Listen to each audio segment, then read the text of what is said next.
for the first 18 months, we didn't have a single client. So they asked me like, you're actually not doing the right thing for your life. Now we are the largest hospitality and quick service restaurant cleaning company in Australia. Automation can have bad effects as well because you're removing the human aspect out of it. Any investor wants to invest into a startup, look for 5 things. Number one is when it comes to startup founders in Sri Lanka, a lot of time they're not starting with a problem, they're starting with a product in here.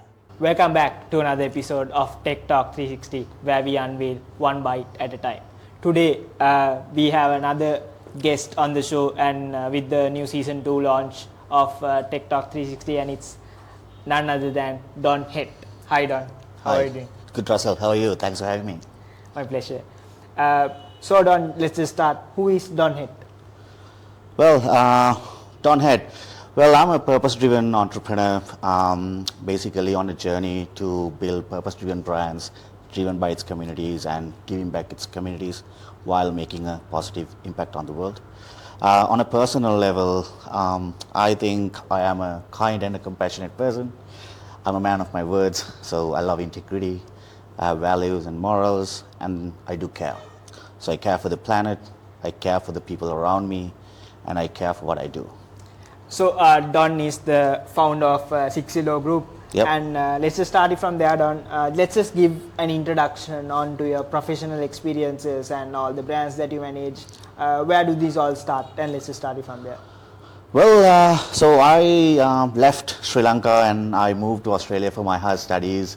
And then I was a student at Deakin. I was studying accounting, finance and financial planning. I finished that. And then I started working as a financial analyst for Bunnings, which is the largest home improvement company in Australia. So while I was doing that, I got recruited for their Bunnings management program, conducted by the Harvard Business School. So that's where it all started, where they had a program of what they're doing is called personality metrics. That's like 40 plus questions that you have to answer very quickly, and then actually they tell you what sort of personality that suits you, and they actually compare with what you do and see whether it's right for your personality. So that's where it all started, and my personality metrics came as like I'm a creator and a problem solver, and I was doing an accounting job. So they asked me like, you're actually not doing the right thing for your life. You should be an entrepreneur. So that was the sort of like the pivotal moment where it all changed, and it got me into my head like I need to do something about it. So that's all started. After 8 months, I left and I started my first venture, clean things from my garage, then grew it into a national business of 650 plus people, into 8 figures, and then now, after like 10 years, we have 5 plus brands, another 5 in the making. So yeah, so that's the journey so far, and we now come together as 60 as a more like a collective heads group, where we have other partners in the business, and we are collectively building purpose-driven brands driven by its communities and giving back to its communities. So something that I noticed is here is a man who imagined machines also, that could think. To mention, it's from you shifted from finance to entrepreneurship. Yeah. That was a major.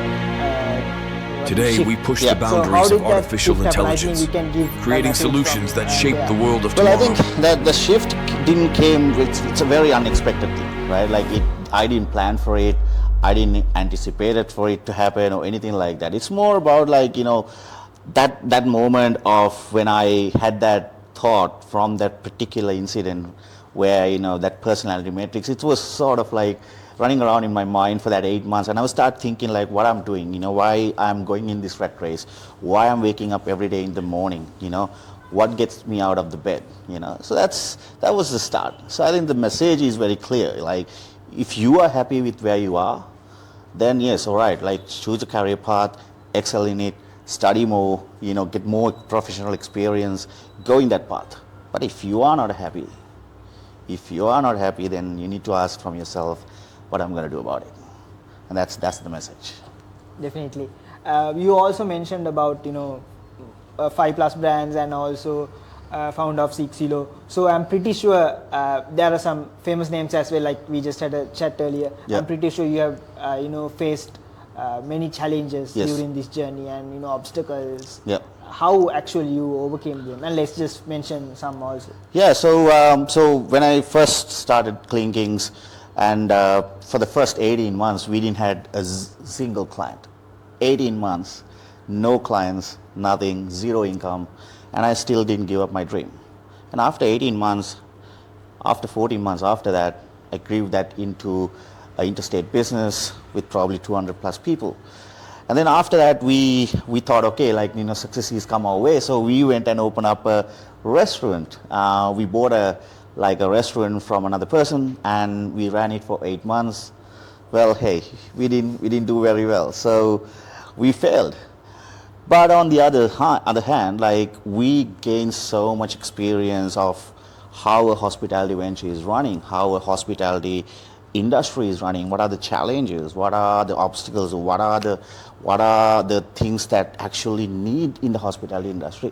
So what we did was we went back to what we knew, which is the commercial cleaning, and we actually got our experience in the hospital to win more larger contracts and win large tenders and stuff like that in the hospital industry.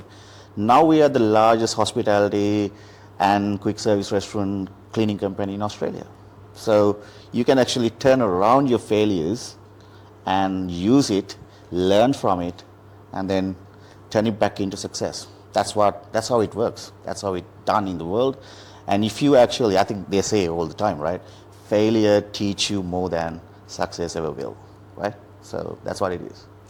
Much inspiration out there from 100%. So Don, if you just start now, many of the youth are using tech, and they are into AI, they are into tech tools to get things done very quickly. Yep. So you handling all these brands, and they're driving very hard, and they are interstate, and some can be global as well. So if you just tell how you use tech in this industry, and how you use tech for your use and the companies using to make them very efficient, if you can share some. Yeah. We love tech and AI and automation in 6 we use that heavily, especially for the lead gen, content creation and search engine optimization and stuff like that. We use heavily. So for an example, we use appointment setting software like Meets.ai. We use SEO.ai for our search engine optimization. We use ChatGPT and stuff like that for our blog posts and stuff like that. Jasper AI for blog posts. So it's so many things that we use, but we do that very carefully. We don't want to use something that is not suitable for us. At the same time, automation can have bad effects as well, because you are removing the human aspect out of it. So I think that's the balance that you need to find as a business. See whether that's suitable for you or not. And also technology on the other hand, we use so many tech tools like Slack for our team member communication, ClickUp for our project management, stuff like that. So that's tools as well that you can use to save time, optimize your work, at the same time communicate and effectively run your business. So nowadays actually you can actually run your business from your phone, right? So that's what it comes down to. But then you need to know what tools are the best for you, what tools are not actually suitable for you. That's the take that you need to take. If I just ask a small follow-up question from there, is that do you suggest these tools for startups, or if anyone starting up a new business or something like that, do you suggest these tools for startups? 100%. Like ClickUp is free to use at up to a certain stage. Slack is again free to use to some stage. ChatGPT is 100% free for you until some stage. So these tools are readily available for you to get used to it. But the most important question in there is that people should know how to use this. If you don't know how to use this, then you're stuck. So, but all the learning is out there.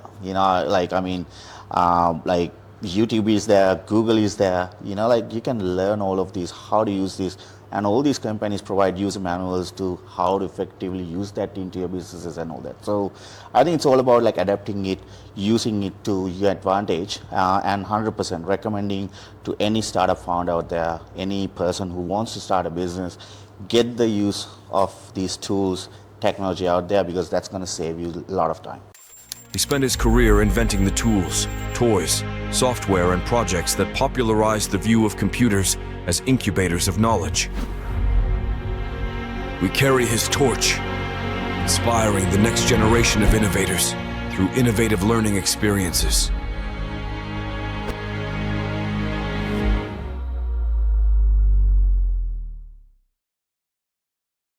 Definitely. Right now, people are like really into investing, and they are into investing businesses, investing into stocks, and what you call. So I think you are interested in that aspect as well. So if you just take if you could give some strategies that they can use in investing in businesses or long-term investments, what do you say about those? Well, I think like my specialty is capital raising. So what it means is like how you can raise capital for your business or for your startup, right? So I've raised capital for both businesses, for Critics and Clapsule, and what I've seen is that any investor wants to invest into a startup, look for 5 things, all right? Number 1 is that does that business have a clear strategy? So if that business have a clear strategy, if they know how to go to market, if they know how to penetrate the market and all that, then that's a clear sign that they know what they do. Number 2 is that successful management. So who runs this business? No investor wants to come and invest money into any startup if it's run by people who don't know what they do, right? So successful management, the team is very important. Number 3 is that the scalable business model. So that means like whether it's an industry scalability, whether it's a geographical scalability, does this business have any growth potential? If that business does not have any growth potential, it's a highly likely chance that you don't get any investment. Number 4 is barriers to entry. That means whether this business have any good trade secrets, whether they have intellectual property rights, or even like the knowledge of that particular industry the founders or the people in the management team have. That can be barriers to entry because that a lot of other companies can't copy you, right? Number 5 is pretty much the significant upside for the investment. So if you can actually have all those 5, and if you don't have the significant upside for the investment, that is a no-go for any investor, right? So those are the 5 criteria like a lot of capital raising or investors look.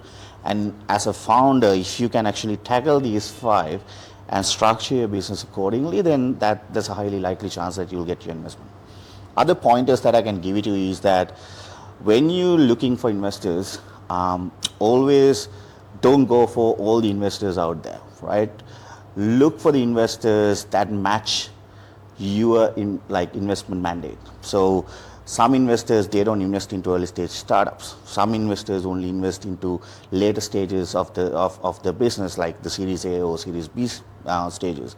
Some investors, they don't invest into certain industries. So you need to pick the investors who are good for you, the industry that you're in, and also in the stage that you're in as well. So that's another thing that you need to look at. The other pointers that I can give is you need to prepare all the investor-ready documentation, like the pitch deck, the business plan, and the financial model. A lot of people stop there, but I would recommend highly to go and prepare your go-to-market strategy document as well as put together some frequently asked questions. So that will help, going back and forth with the investors and clarifying things. If you can put together a FAQ document where frequently asked questions from the investors into a document, that'll give you more chance to have a meeting, one-on-one meeting with these investors so that you can actually pitch these people. So those are the pointers, but I think the main thing is that 5 criteria. Any startup, make sure if you can cover those 5 criteria, then you are highly likely chance that you'll get an investment there. Amazing. So just a follow-up question is that should people, during this stage of, if they are really willing to invest, should they start investing or saving up for a little bit while and then invest? What do you say?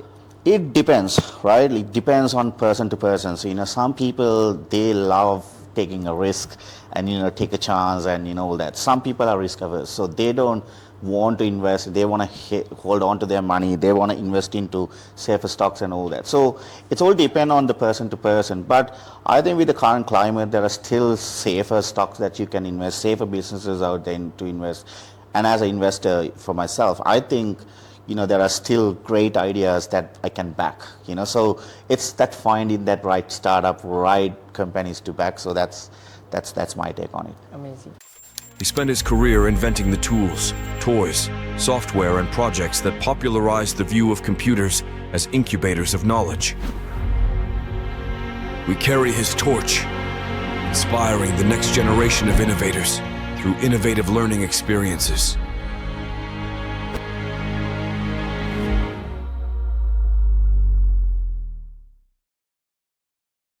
And also, Don, if I just ask you about community and mentorship, I think the providing a service to the community is there in the slogan as well. Yeah. And this mentoring, how important is mentoring, and what do you actually give back to the community? And let's just share some thoughts on that. Yep. I think it's one of the key things we at 60 is that, and as a founder for myself, like I love giving back. So basically, I mentor few people at the moment as I go, and that's part of my personal growth as well. I think that helps me to grow on a personal level because I learn so much from meeting new people. Even today, I'm learning so much from you, man. So that's what it is. So networking, you get a lot of creative ideas from people, and at the same time that I can go back and implement that into my businesses and my growth as well. So that's number one. That number two is that personal fulfillment. You get fulfilled when you help someone. When you see, like when you train someone, it gets brushed up your knowledge as well. That helps eventually back into your growth and your business growth as well. Finally, I would say like it helps you to build a personal brand, because when you help people, when you teach people, that is basically a showcase of you becoming a trusted authority in your space.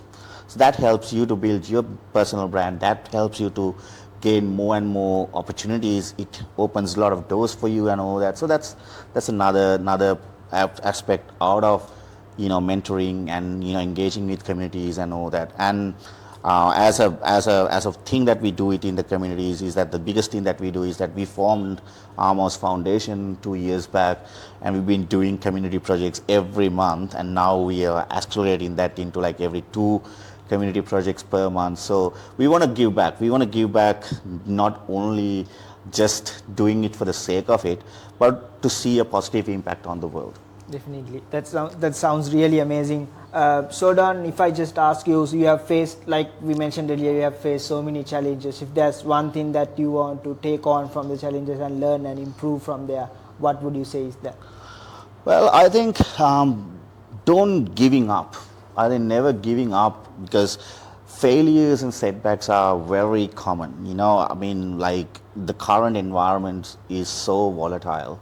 Current environments can really push you into so many unseen challenges out there. So failure is not something, it can't be the full stop. So you need to prepare your mindset to always like accepting these failures as like, okay, these are learnings, and this learning can be helpful for you to actually go and success. So you can fail so many times, but you only have to success once, right? So that's the take on it. Amazing. And something I also take is that inspiration. I take much inspiration for podcasts and increasing the strategies and leveling it up. So if I could ask you, is there any inspirational book that you read, any videos that you watch? Where does the inspiration come from? So the one book I can recommend is the 0 to 1 by Peter Thiel. I think it's one of the greatest books for any entrepreneur out there, any startup founder out there to read. So that book will teach you how to add value to any business out there. So yeah, 0 to 1 is a great book. So that's one of my favorite books I've read. As persons, I love Steve Jobs, because I think he's one of the greatest visionary was out there, and I think his knowledge of how to create a business through custom experience, and how like customer-centric approach through a visionary approach. I think that's amazing. Also, I follow Stephen Bartlett for podcasting, because I do other podcasts as well in Australia. So yeah, that's Stephen Bartlett is one of my favorites. And then Mark Cuban, when it comes to investments and all that, like, you learn so much out of him because he turned a .com company into, sold it, and then he became an investor. Now he have invested into 4,000 plus startups out there. So yeah, those are the people that I sort of like take my inspiration, follow, learn from it. And that's the thing, like as a founder, there's always a learning thing from other founders. There's so many great founders out there, right? You need to, learn from it because everything has happened in the past, so these people have done it before. So you can actually learn from it and then apply it into what you do.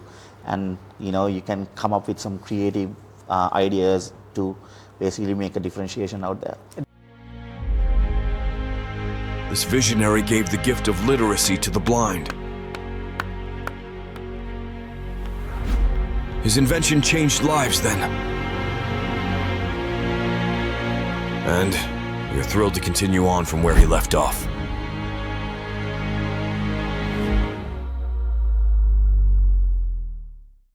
Definitely. The reason I had a laugh when you said Stephen Bartlett is that I showed my team a Stephen Bartlett video, and then I told them this is my inspiration. Yes. He's my inspirational leader. Yes. Let's just follow their strategies as well, and that's what I was telling them as well. Great. So if you could just tell some advice for inspiring entrepreneurs in Sri Lanka. And if I could add something to that is that what do you see different in Australia, so you can keep that mindset to Sri Lanka as well. Yeah. But what do you see the difference and what do you say for upcoming young entrepreneurs? Yeah. Look, I would say the biggest illusion in both, not only in Australia, like in the startup community, I would say, a lot of founders think that they're building something great. They're in a biggest illusion that they're building something great. Okay, that's one of the biggest mistakes like any startup founder can make, is that thinking like, okay, you're making something great, but it's actually, if you think that like that, then there's no growth. You don't open for any obstacles coming your way. You're not open for any changes happening in the industry.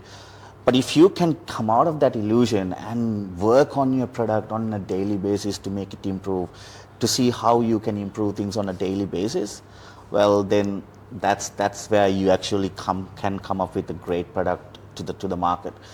But when it comes to the differences between the people, startup founders in Sri Lanka to here, is that what I see is that a lot of time they're not starting with a problem. They're starting with a product in here.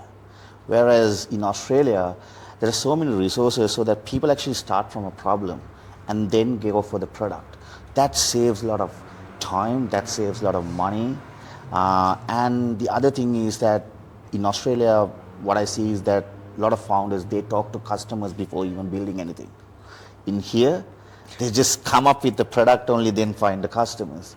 So that's something to take. So the take thing is like start from a problem, then go for the product. Don't spend too much up front. Make sure that you can use AI and all the other tools to actually significantly bring labor cost and everything to the bottom.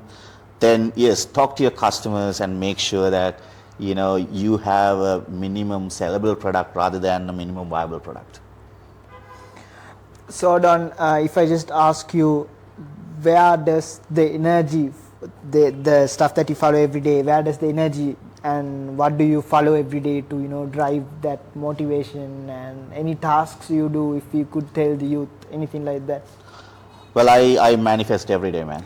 So that's the thing. So like you have to keep that in your head all the time. Like you need to see what's coming. You need to appreciate what you have. At the same time, I meditate, so it helps me to focus. It helps me to keep me contained, and also like at the same time appreciate what you got. Appreciate people around you, value people around you, and see whether any time if you can help them, give you a help hand out there. So that's what it is. But manifestation is the key. Amazing. According to me. So Don, if I just ask, under all the brands under 60 and the 60, do you see a vision and a mission with all the tech that's coming in and it's emerging, and you are coming here to the new expanding and all that as well. So where do you see the brands and the company in the future, and what leads to you to that mission? Yeah. So Russell, we at 60, we are basically shape shifting from the service businesses and the product based businesses slowly, and we are fully now investing into the products in the creator economy. That means we want to become an authority in the creator, influencer and the e-com space.